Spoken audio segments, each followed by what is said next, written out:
Ladies and gentlemen, we have finally made it. The NBA season is just a few days away, and you know what that means. It's time for predictions. Today I'll be going through the Western Conference, my predictions as to who I think will finish where in the standings come the end of the season.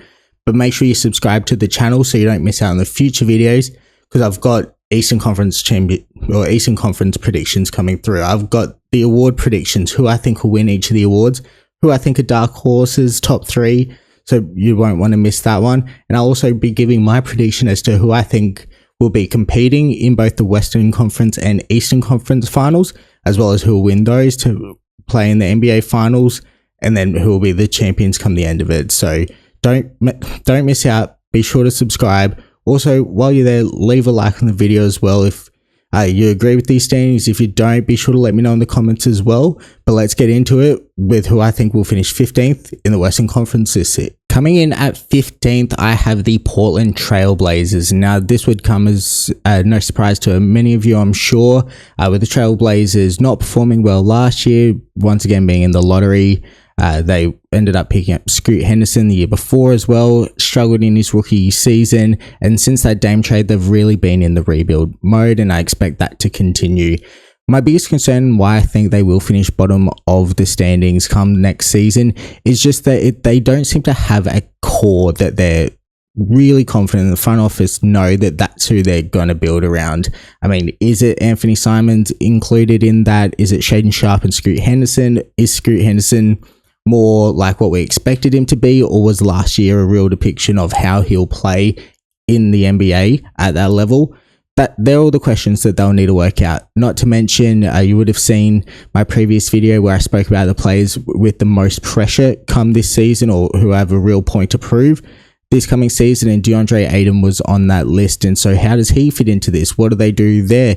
If Robert Williams ends up being fit, which based on his history is not something you would expect, but how does that then fit in? There's just too many moving parts for mine that I'm just not sure they'll be able to have consistency and everyone know their role well enough that they'll be able to win some games, which I think the front office will be fine with that. They'll be in the Cooper Flag sweepstakes, but I think it'll be really interesting for them to see what happens with Anthony Simons. Will he get traded if they end up going with the backcourt of Scoot and Shaedon Sharpe? How does that look? How does DeAndre Ayton look? I believe Chauncey Billups is coming into his last year of his contract. Will he get renewed? Will he get fired? Will they just let it run out and then look to find a new coach? I think finding the core players and young potential that can take them to the next level, that'll be what dictates any of this, in my opinion. That's the first thing you need to find, and maybe they hope they get that number one pick, take Cooper Flag. I will admit now, don't watch college basketball, so I'm not actually sure how good Cooper Flag is. You just hear a lot that he's the clear-cut number one pick, so throughout the season I'll probably try and do some research on that, but from all accounts he's incredible, and the Blazers will be looking to try and add him into their lineup for the following season. Finishing just above the Blazers in 14th, I have the Lauri Markkanen-led Utah Jazz, and when he signed his contract, they put it to bed. He's not able to be traded this season, given the restrictions around when you can trade players after their contract. That'll fall after the trade deadline, is my understanding, and so he won't be able to be traded at all this year, which at least puts to bed those rumors, and they can focus on just playing this year. They'll be hoping to see improvements from their young players, seeing, similar to the Blazers, what does that young core actually look like for them? How do they make that work? Will they look to keep Lauri Markkanen in the offseason and keep building around him as well? They're all the questions I have about the Jazz. I just don't think they've got the quality to compete with the teams above. It's such a strong Western Conference. I mean, everyone can see based on how tough it was last year, teams are only going to be better this year, and so I think the Jazz will they'll probably be a bit of a tough beat, but ultimately I don't think they'll win too many games, and so I have them finishing in 14th. The San Antonio Spurs are the team I have finishing 13th in the standings, and I expect there to actually be quite a big jump from the Jazz up to the Spurs. I expect the Spurs to be quite good. They've got Wemby who will just take another jump this year, you would expect. He's just so good. He's put on the muscle, which was one of the big concerns about him coming into the league, how slight of a frame he had. He's put in some more muscle, which will definitely help him. Having a facilitator of Chris Paul and a game manager to just get him the easy buckets that often he seemed to not be able to get from the teammates he had last year, I think that'll be massive for him. The experience in the locker room of Greg Popovich and Chris Paul will be immense.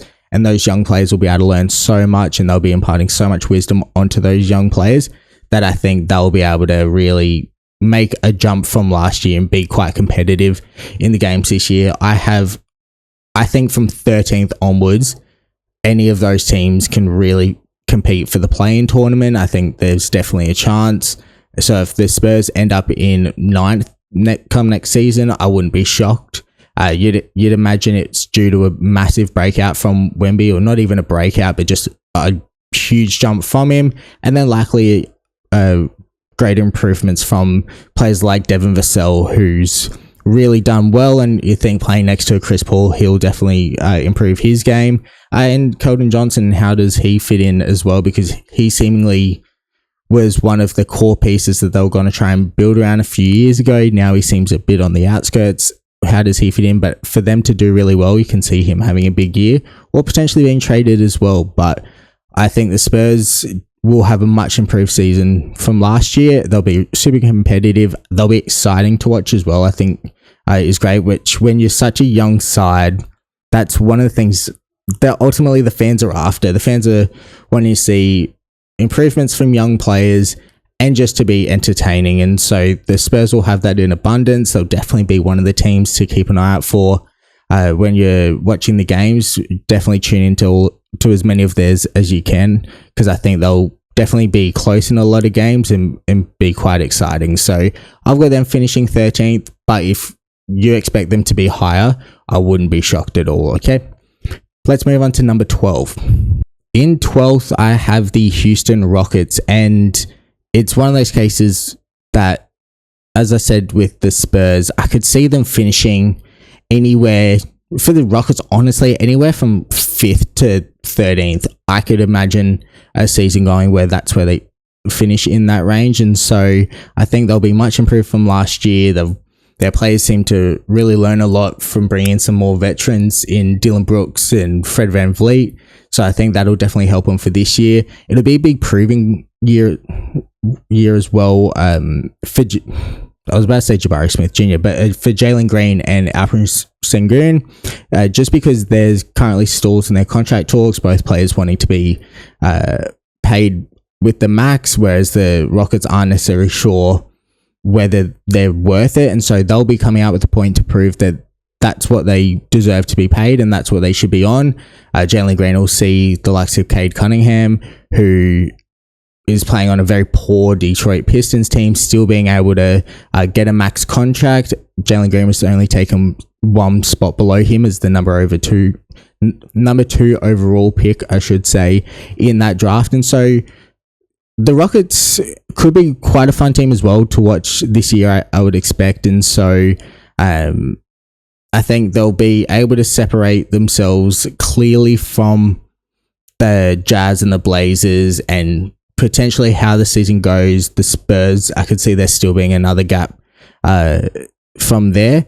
But then how do those younger players make a jump? Will Jabari Smith Jr. make that jump? Will Jalen Green be able to prove he is of the quality to earn a max contract? Will Alperen Sengun be able to do so? These are all things that will just cause a bit of turbulence potentially throughout the season, and how will that go? So when you get to the Western Conference, it feels like from this point up, you're pretty much trying to nitpick as to what teams could struggle, because they're all good sides. They'd all finish quite high in the Eastern Conference, you would imagine, but they're just the way it's worked out. I have the Rockets finishing 12th, but we'll definitely see. And I hope for their sakes that Jalen Green or Alperen Sengun can make that jump, because I do think they need one of those real cornerstones players to build around. They just seem to lack exactly who that player is. Like the Spurs have Wemby. I mean, the Jazz even have Lauri Markkanen while he's there. The Blazers are struggling a bit to find that, but it's still every chance it is a Scoot Henderson.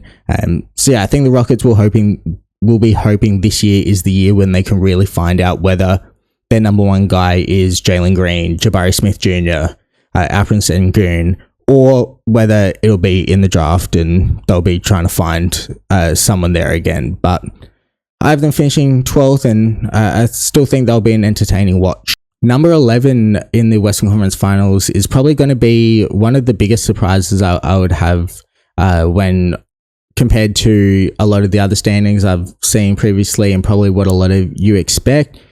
At number 11, I've got the Los Angeles Clippers. I think losing Paul George, Kawhi's injured again. As soon as he's injured, you assume it's instantly a month minimum. How does that look? I mean, I just don't trust the rest of the side outside of him. I just think James Harden will be good, but I don't know he's still got the ability to backpack a team, essentially, which is what he'd need to do when Kawhi's out of the lineup for that first month. And I can just see a world where they either end up in too much of a hole that Kawhi, when he does come back, can't really help him dig out of it, or he meaning Kawhi just continues to struggle to maintain his fitness. He's not able to stay fit, and the rest of the team just misses out. The West is so competitive that we saw it last year, actually, with the Memphis Grizzlies. They missed Ja. They missed Jaren Jackson Jr. for periods of time. They missed Desmond Bane. And those injuries to your key players will shoot you down those standings pretty fast. And so I think it's just a case of someone's going to have to miss out on that play-in tournament. I think the Clippers will do enough to be just above the Rockets, because I think when Kawhi plays and he's there with Harden, they will be able to get some wins, or enough wins to do so. But I just can't see a injured Clippers team, or a Clippers team that has an injured Kawhi, being able to make that play-in. If Kawhi's fit, say Kawhi comes back from this first injury stint and then he stays fit the rest of the season, they'll likely finish in the top 6. I do think, based on last year, they'll be able to do that. Or at least they'll definitely be in the play-in. He'll be able to do so much for him because he is such a good player. But if he's injured, I'm just looking around the rest of the team and I'm not sure they've got the quality you would need to make the play-in tournament in the West this upcoming season. So for that reason, I've got the Clippers at 11th, but let's take a look at who I've got playing in the play-in. The Sacramento Kings are the first team I have in the play-in tournament. I have them finishing in 10th. I think the addition of DeMar will be great for them. I think they'll definitely have a much bigger offensive punch. Him and De'Aaron Fox in the clutch will be so vital, I think, to getting wins under their belt. Both have won Clutch Player of the Year, I believe, or if De'Aaron Fox hasn't, he was at the very least in serious contention for it. And so late in games, you won't want to see them, but there's just, I'm not sure about the fit with De'Aaron Fox. I mean, he's improved his 3-point shooting, but it's still not the best part of his game, or at least I would say a real strength of his.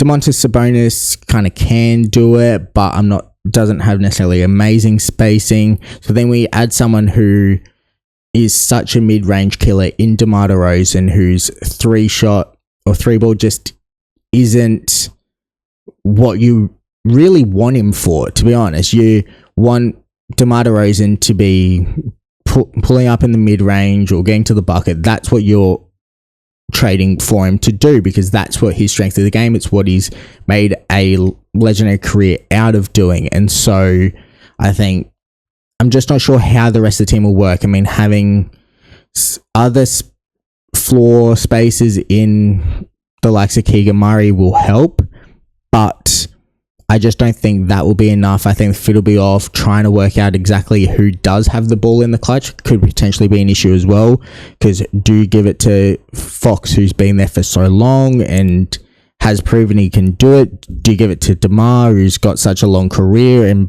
of proving he can do it there? How do you work it? Do you rotate it? But when it really matters, who takes that final shot. Those kind of dynamics, I think, will just take a little while to actually get used to and build on. And so I can see them just having some hiccups along the way. I think they'll still be quite good, and they're not a team I would want to face come the play-in tournament. I think they'll be a dangerous proposition for any of the teams, and so it's why I've got them at 10th, and I think they'll be, as I said, quite a dangerous team, but I'm just not sure how the fit will work for a sustained season to get them back higher up with the other teams I've got already there that have made improvements or have a bit more consistency to their lineup to know what to expect.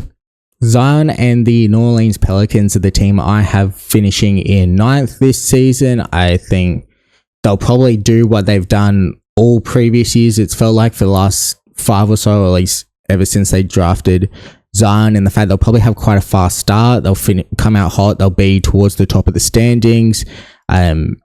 And then they'll, throughout the season, probably linger back down to that play-in tournament range. And so as a result, that's where I've got them finishing. The lack of center is definitely a big concern, and I think their best starting center at the moment is Daniel Tice, and I just can't see it when the West is so competitive, and you'll hear me mention it so often throughout this video. I've already mentioned it a bunch, and I'll continue to mention it as we go through, because it is just such a key point and a large reason why you are sort of nitpicking when you're trying to make these predictions and these standings, how they are.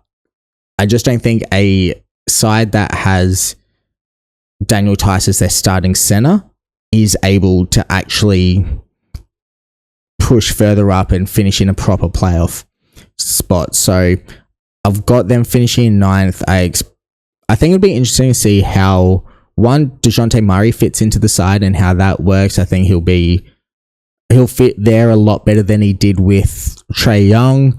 I think he just will take a large portion of the playmaking and the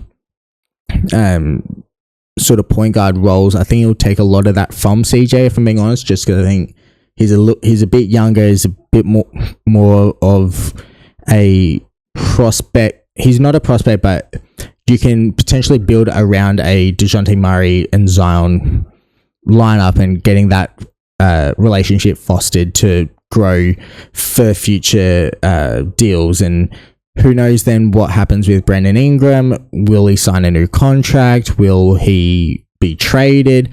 I'd probably expect him to be traded, if I'm being honest. I can see him going to probably a team like the Hawks. I can see potentially wanting him to partner him with Trae Young, but you would imagine if that's something they were going to do, they probably would have tried to include it in the DeJounte Murray trade, or they'll just try and go after a center. I mean, their dream world would be if they could get a Miles Turner out of the Pacers. That would be their goal. I'm not sure that's something they'll be able to do, if I'm being honest. I think it's just so crucial to their side, but depending on how the season plays out, I can see him being traded for that position. And then I think if they do that, I could see them working their way back up the standings and potentially finishing higher. But as the team is now and how it looks, I expect them to finish in 9th, be dangerous in the play-in tournament. I think should they get through the play-in tournament, there won't be a team that's looking for them and going, yep, that's who we want to face. They've proven last year, I think it was, when they took games away from the Suns, even without Zion in their team. So as long as Zion can stay healthy, especially come the playoffs, I think they'll be a dangerous outfit, but a large portion of the year will be just building around how DeJounte Murray fits in the offense and how that looks, and balancing it between CJ and DeJounte. And then what do they do with Trey Murphy and Herb Jones and all these other players and that they've got an abundance of talent, but they're probably going to eventually have to make some tough decisions about how they whether they can keep it all or how that all fits together, and if everyone's kind of happy with those roles. So the Pelicans will be an interesting outfit to watch, and hopefully just hope Zion can stay healthy all year. That's the biggest thing for them, I think. And so that's what we'll be hoping. But let me know in the comments if you think Brandon Ingram will get traded this year. And if he does, where do you think he'll go to? Do you think they could get someone like Miles Turner from the Pacers? Or is there someone else out there that maybe I've not mentioned that you think they could get? Let me know in the comments below. But let's move on to number 8. Sliding in at number 8 after a injury-riddled season last year, I have the Memphis Grizzlies. I think they'll hopefully be back to full fitness. That's paramount for them if they're going to have any success. And especially just having Ja back, I think will be massive for him. He's the driving force of that side. They were so good pre his suspension and the injuries that they had. I don't think it's going to be simple for them to just jump straight up to the 2 seed like they were prior to that. I just think the West has gotten too strong. It's much more competitive.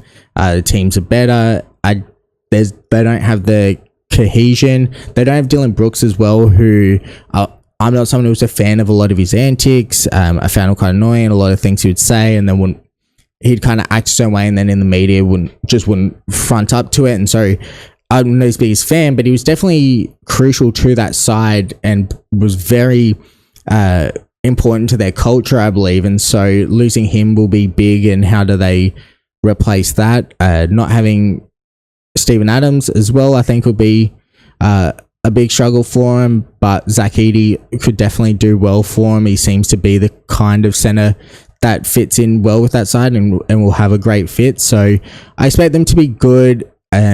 I just think this year they'll have that kind of rebuilding, that cohesion, and getting back to playing together and seeing how that works out. But who knows? Maybe they can just jump straight back to the 2021, 2022 season when they were the 2nd seed. Maybe they can jump straight up to that. If they do, then you'd imagine Ja's probably back in MVP conversations. Maybe Jaren's in the depoy conversations as well.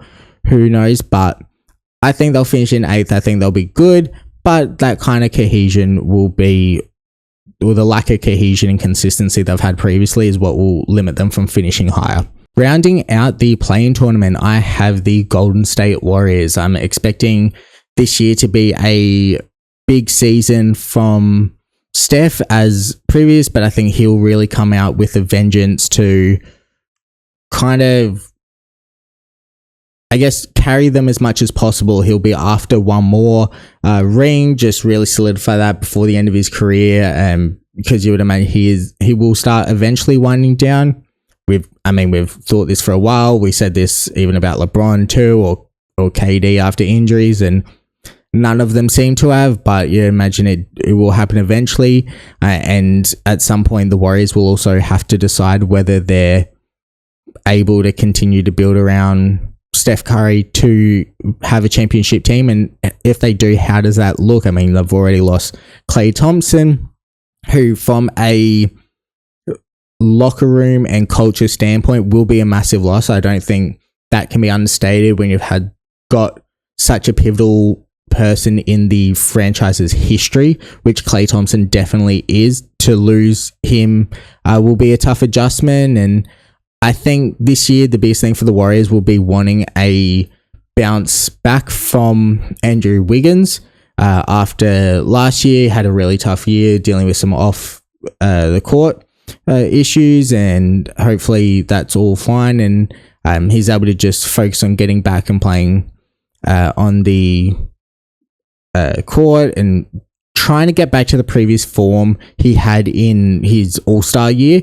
And it's really tough to tell with Wiggins, because I find it really interesting, because it was just that one breakout year where he was an all-star starter, even after he garnered a massive amount of fans through K-pop, which was a funny and kind of wild story at the time. But then since then, he's not been able to really gravitate back to it, and it's tough to tell whether that season is the outlier, whether that was just one unbelievable season from a player and then he's kind of gone back to who he typically has been as a player, or whether he'll be able to get back to that form and recapture that zeitgeist almost. And so it'll be interesting to see. I think either a Wiggins bounce back, or for Kuminga to make the jump to being a, not necessarily even all-star, but just like, I would say the solidified third guy on the roster, where it's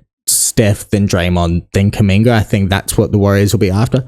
In a dream world for them both, if they get both, I can see them finishing, honestly, in the top 4 or 5 of the standings. Just if they're healthy and have those two things, I just think Steph Curry will perform at such a level where he's able to do so. I think the Warriors will be interesting to watch as well when they're playing their smaller ball lineup of Curry, AirPods, Wiggins, Kuminga, Draymond. I'm just curious to see how that will work and what that will look like. My initial thought is it feels like it'll just be a Steph Curry show, which I guess name a Warriors lineup that won't feel like that, to be honest. So, but I'm just not sure about the spacing with that and how that'll fit, and whether they've got the defensive capabilities there, if that's the lineup they're going with when you're coming up against such a wide range and of centers and such versatile centers for the most part. I mean, like sort of Jokic and his playmaking and stuff, and then AD as well can do the playmaking, can be dominant inside. Even when they come up against the Timberwolves, they don't have Cat anymore, but Randall will just be a whole nother proposition. And then who guards Gobert? Gobert doesn't necessarily need all that attention, but he is tall. And so there's every chance he can kind of just take those easy dunks.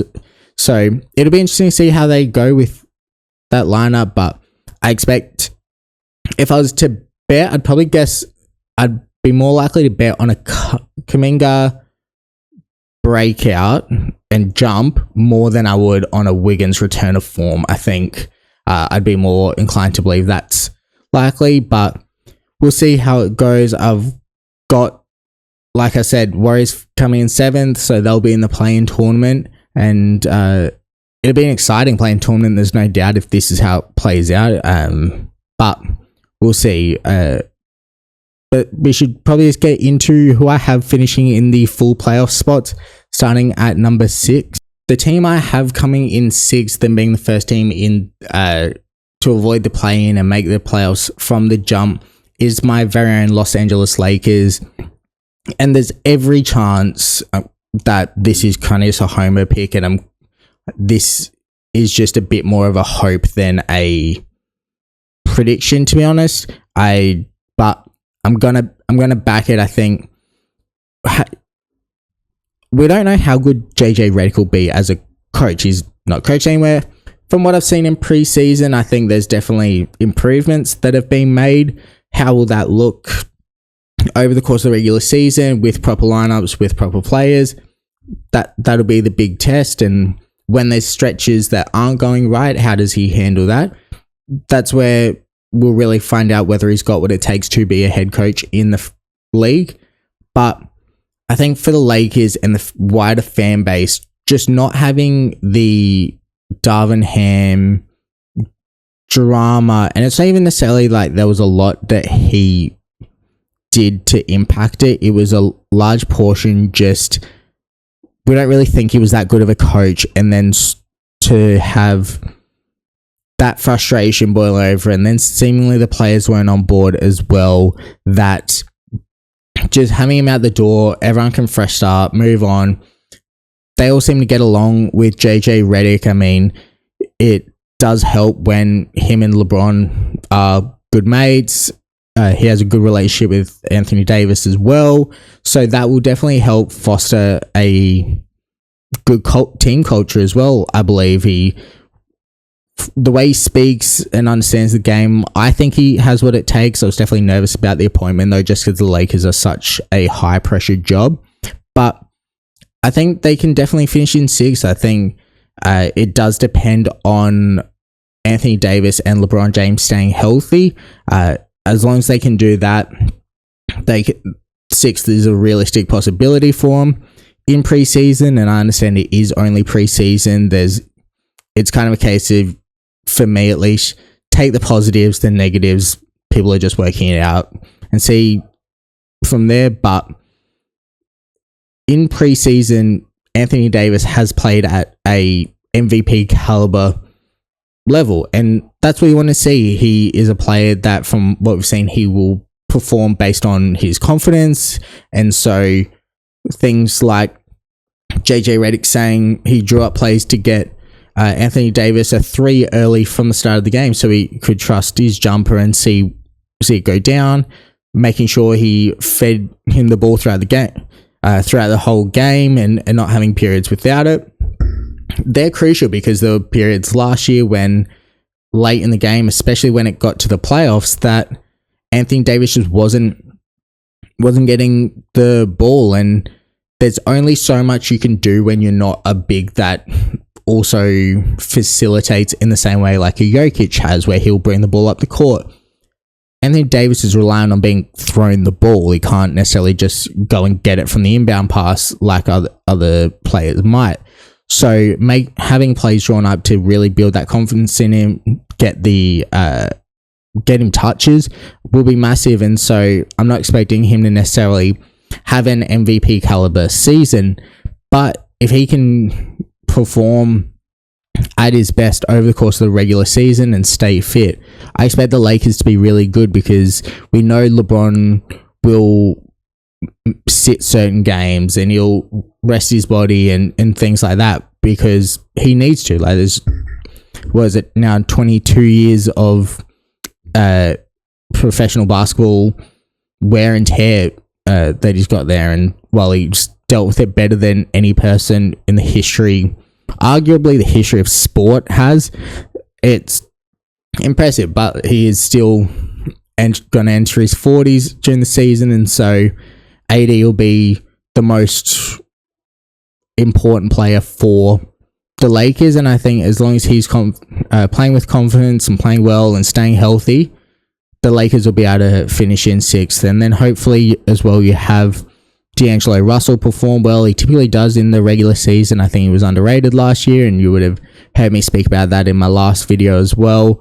Austin Reeves as well hopefully has improves, I would say, just from previous season. That's the biggest thing you want to see from him. Hopefully Rui Hachimura can improve. I think there's enough pieces for the Lakers that the consistency and the continuity, I think they're a team that it will help them. For them, it's just all about the fitness of Anthony Davis and LeBron. And so I think they'll finish in 6th, but if they're in the play-in, I ultimately wouldn't be too surprised. If I'm honest, I would expect that to be largely due to injury or an adjustment period with having a new coach acclimatizing to the league. But my prediction is they'll come in at 6th. In 5th, I have the Minnesota Timberwolves coming off a conference finals appearance. I thought they played really good. I expect them to also be really good this year as well.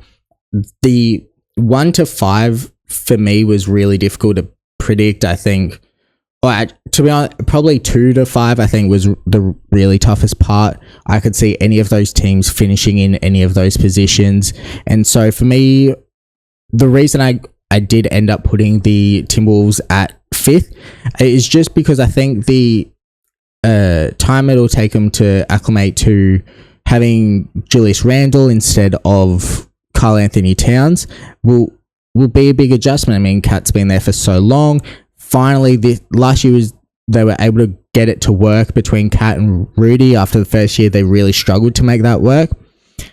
Anthony Edwards, we know, is a straight killer with the ball. He is so good. He's my favorite player in the league that doesn't play for the Lakers. He's just unbelievable, and I think he'll be really good. He'll take another jump, but trying to fit in Julius Randle to what Karl Anthony Towns did, I just don't think will be as cohesive as it was with Cat. I think Randle can be good from 3.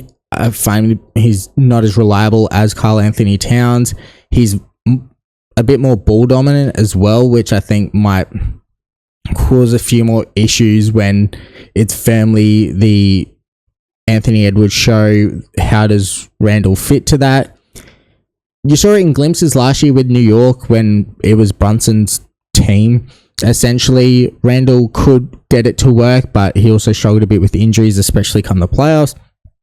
So it'll be tough to work out, and I think there'll be every chance that Randall gets moved either during the season. I'm not sure on the specifics around who can get traded when coming off a trade. I just know with the Lauri Markkanen situation, he signed his contract so late that he's not able to be traded this season. But I don't know with Julius Randle whether that's the case. I want to say it's actually something just like 30 days or 6 days until he can be traded. So there's every chance he maybe moves on if it just doesn't work to start the season.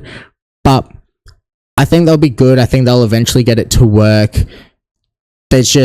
I think the adjustment period at the start of the season will be what probably causes them to not finish as high as they did last year. I think it'll be a case of they'll probably get a lot of media attention saying that they dropped off and that it wasn't as... they're not as good, and to be honest, they probably aren't as good. But I think when you get to the playoffs, the 4-5 matchup based on the standings I've predicted, I think will be an unreal watch. And we'll get to the fourth team there and how that'll play out. But I think they'll definitely be able to make a late playoffs run again if they made the conference. If you said you're coming to me from this time next year and the Timberwolves made the conference finals, or to be honest, even made the NBA finals, I'd be a little surprised just because there's so many good teams in the West that I've got above them, but I wouldn't be able to tell you it's impossible. I'd go, okay, I can see a world where that happens. It would be heavily reliant on Anthony Edwards, you would imagine, but they've still got Jay McDaniels, Rudy Gobert, keep that defense anchored. Mike Conley is just such a class game manager that he'll be able to hold it down as well. So I just think the start of the season, the acclimation to Julius Randle and Julius Randle back with the team, that'll probably cause some issues and they'll end up finishing in 5th.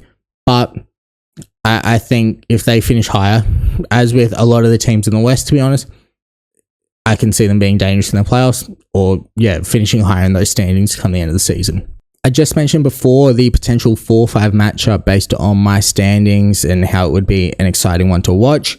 And that's because in the 4th seed, I have the Phoenix Suns. I think this year they've brought in some actual point guards, which are a big thing they were missing. They've brought in, I believe, Tyus Jones and DeAnthony Melton, I want to say, which allows Devin Booker to probably move back to the shooting guard, his more natural position, and just focus on what he does best, and that's scoring. They've had an extra season to really get used to how D-Book and KD can play together, and then the rest of the team fitting in with that, which I think are the most important aspects of it. Bradley Beal obviously is an important part of the team. He's a great player. He just, for me, if they can get Bradley Beal to buy into being the 6th man, I think that would be the dream scenario for him. I think trying to just have a starting lineup that had Devin Booker and Bradley Beal to start, or even if you then have those two not in the backcourt together, but say Booker at the 3, Beal at the 2, you're playing Tyus Jones at the 1, KD at the 4, next at the 5. There's a lot of scoring that side and can definitely do well.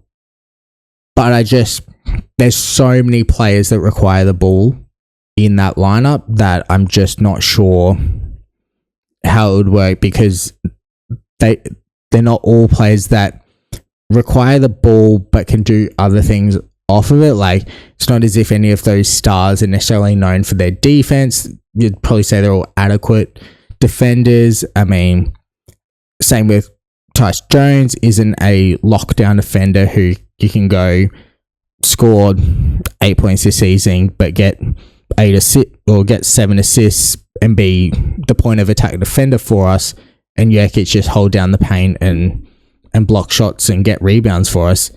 Jokic can do that, but I think he is a bit more accustomed to being involved in the offense. And I think if you've got Beal, Jones, Booker, KD all starting with him, I just struggle to see how that fits together. So if Bradley Beal can be the sixth man, I think he would be I don't want to say shoo-in for sixth man of the year, but he'd have to be right up there for contention, you would imagine. And I just think the overall fit of the team will be able to work better, and he can really shine in what he does best in those minutes when D-Book and or KD are off the court. He can really take over, and then you've constantly got essentially 3 All-Stars in the lineup, or one of the 3 All-Stars on the court at all times. I think that's perfect for the Phoenix Suns. So I think they'll be much improved. They'll be a dangerous outfit come the playoffs as well. The reason with so much quality I don't quite have them as high as the top 3 is just I think there will be that bit of kind of blending together, the cohesion, which is a running theme throughout it, right? The 2 key running themes throughout this entire video you would have noticed is how much do I think the cohesion and the acclimation to new players, coaches, teams, things like that, how will that work? And just the fact the West is so strong and getting better. They're the 2 main things you'll see throughout. And as I said, you've got to start nitpicking at this point when you're going through the standings. These teams could all be within 1 or 2 games of each other for sure.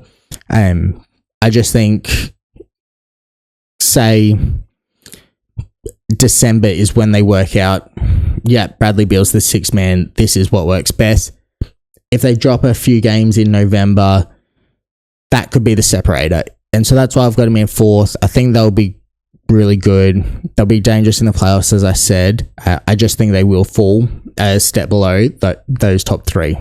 I mentioned the top 3, and coming in at that 3rd spot is the champions from a couple of years ago. It's the Denver Nuggets. I mean, they're going to be good. They've got such a strong lineup. They've got arguably the best player in the world. If he's not one, he's at worst in the top 3, more than likely in the top 2. They just don't quite have the depth, I think, to compete with those, or not to compete with the top 2, I should say, but I think to really have that number 1 seed, I think that'll be their biggest struggle. Come the playoffs, I think the starting 5, and for the most of the regular season, the starting 5 will be able to carry them through a lot of those games. It'll just be in those real close games against the top contenders, either on the East or on the West. The lack of depth will probably be where they'll struggle, and that could be the difference maker for the Nuggets to finish in the 3 seed as opposed to 1 or 2. And so I also expect this to be one of the final years where this is the team together. I mean, they've lost KCP, which will be a big loss as well. So not having that same point of attack defender, which Aaron Gordon has done it for typically the either bigger guards or the forwards. He's been that point of attack defender. He will continue to do that as well, you would imagine, throughout the season and come the playoffs. But there's talks now about his contract. What will that look like? They're such an expensive team, and the second apron just means they're probably not going to be able to keep together. The owners aren't necessarily, I don't want to say they're not willing to, but aren't necessarily keen to pay the taxes that are associated with just how expensive this team is, especially once Aaron Gordon gets his contract renewed. So how does that then look? Can Jamal Murray stay healthy? Can Michael Porter Jr. stay healthy? Because he's typically in and out this side, I feel like often with back issues, which is a shame, but if he can stay healthy, I think that would be great for him. But the regular season, they'll get wins. They're pretty much guaranteed to get 4 wins against the Lakers, it feels like, so you can guarantee that off the bat. But then, they'll be good, but I just am concerned about the depth, and it just does feel,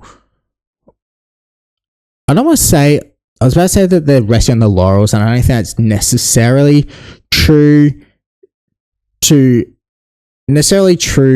be as harsh as what it sounds. I just do think there is that essence of, when you look at the top 2, you have one team that just lost in the finals and one team that is young and hungry and wants to prove themselves. And I think when you've got a team that is still even as good as the Nuggets, everyone knows how good they are. Jokic has all the MVPs. Everyone appreciates how good Jamal Murray is and Aaron Gordon. And once he gets paid, then he'll kind of be fine. So he'll come out with a point to prove that he's worth the money. Michael Porter Jr. is being paid. I just don't think they'll have the same hunger that the top 2 teams will have coming out to prove a point. And so it's the reason I've got them finishing in 3rd as opposed to the top 2. I just referenced team coming off a loss in the NBA Finals. I've got the Dallas Mavericks finishing 2nd in the Western Conference standings this upcoming season. They're going to have the hunger to get back to the finals and win there. They'll have that adrenaline and that desire, which I think will help carry them through the regular season, because it's not as if they're a team that's constantly been the top seed, and so it was only about the finals. I think for them, if they can be a top seed in the regular season and put it together and get that cohesion, I think that will be paramount for them. And so Luka is, my understanding, I think he's the favorite to win MVP. I'm not giving away who I think will win it. You'll have to keep an eye out for that video, which will be coming up this week. And so I think they'll just be amazing. I mean, Klay Thompson will be the enigma, I think, for them, and the X factor for the side to determine how good they are.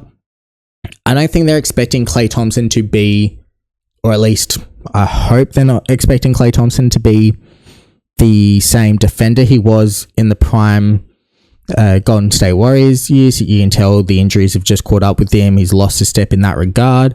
But if he can find his shot, and I know he went 0 for 10 last year, he struggled in the preseason as well, but a shooter like that doesn't forget how to shoot. You don't be the second greatest shooter of all time and all of a sudden just not know how to do it. So I think he'll eventually find his rhythm, and I think he'll also want to prove a point that he wasn't just being carried by Steph Curry and Kevin Durant. I think he'll want to prove that he is as good as we all kind of expected him, or not expect him, as we'll hold him in such high regard. He'll want to prove that that's who he is still. The reason I wasn't quite able to put the Mavs above the Thunder, I mean, I was going to keep it secret, but they're clearly the only team left.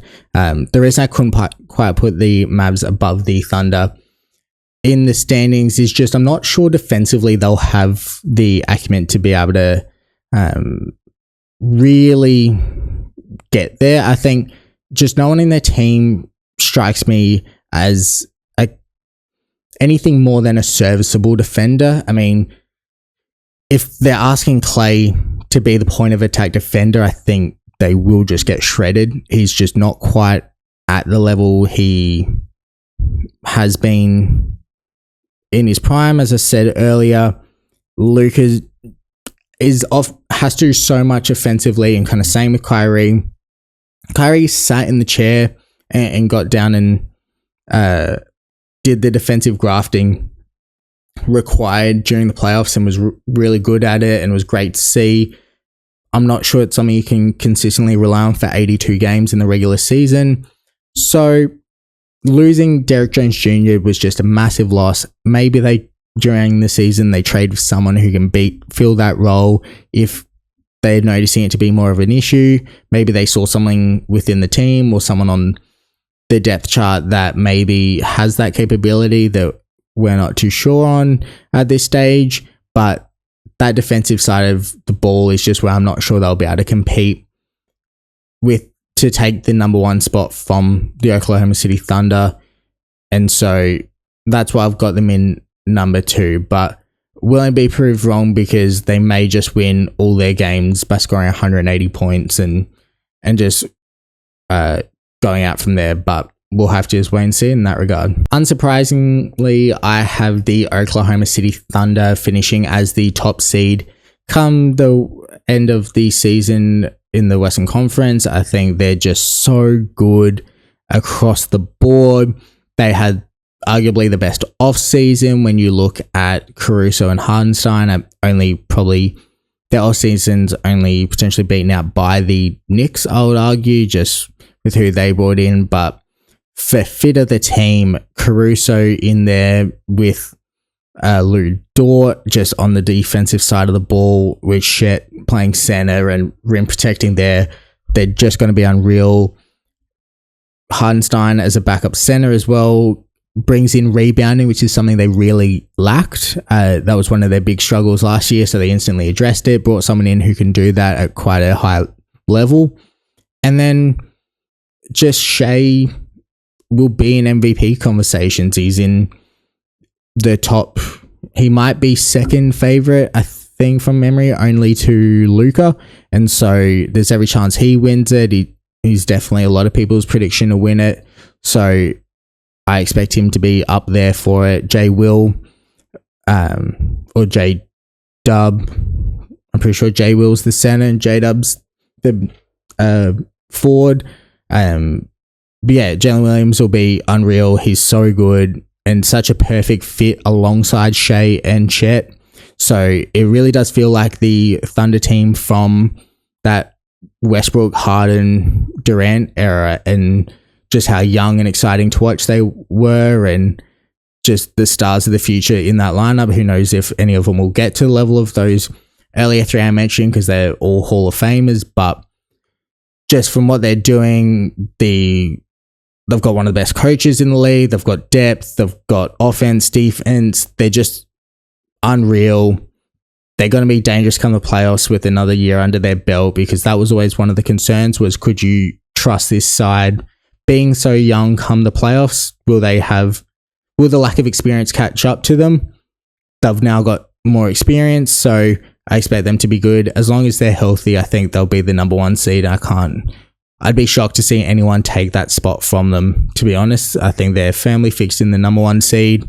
And yeah, but that's the full standings I had. So just to recap it from 15th to 1st, finishing 15th, I have the Portland Trailblazers. In 14th, I have the Utah Jazz. 13th, I have the San Antonio Spurs. 12th, the Houston Rockets. 11th, the Los Angeles Clippers.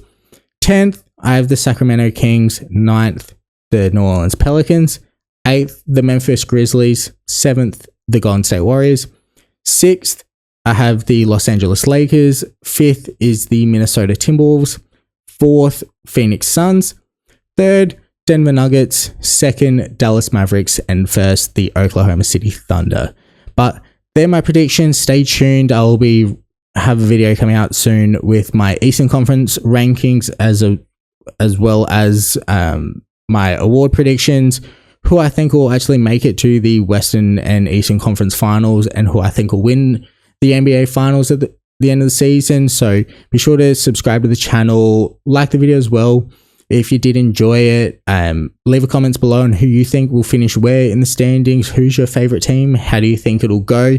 Do you have any surprise packets for this year as well? Be sure to let me know in the comments below. But that's all for today. I hope you enjoyed it, and yeah, have a good rest of your day.